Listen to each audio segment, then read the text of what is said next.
Peace and prosperity to you. Jesus said in the Gospel of John that I'm praying for those who are sanctified by God, who are separated by God. So we are separated one, we are believers, we are sanctified by God. So when we are separated, then our language, our listening, our speaking, and our way of seeing must be different because we are separated. When the vessels are separated or sanctified for the temple, then those vessels cannot be used for the other purpose. They are only for the temple of God, they are only used for the glory of temple. So we are the vessels of temple, we are the vessels that are separated, that cannot be used for other purpose. Our language must be separated from the other languages. I mean to say that we must speak differently.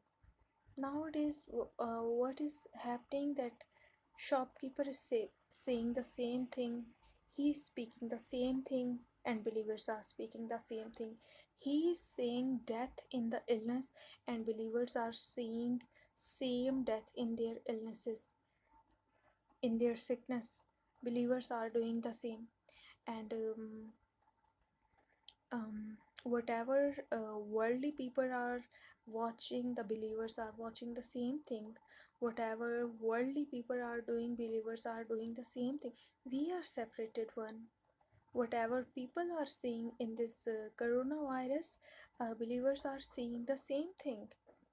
Where people are disappointed from life, believers are disappointed too. But Jesus said that we can never be ashamed because we have hope, and hope never let us to be ashamed. So be hopeful in Jesus because you are separated, and the Jesus will treat you specially because you are separated, and therefore he is specially praying for you, all those who are separated. So your way of seeing, your way of walking, your way of living must be different. It must be shown to the world that you are separated one. So make your words different. Where people are, where world is speaking negative, believers must speak positive. Where world is speaking disappointments, believers should speak good news.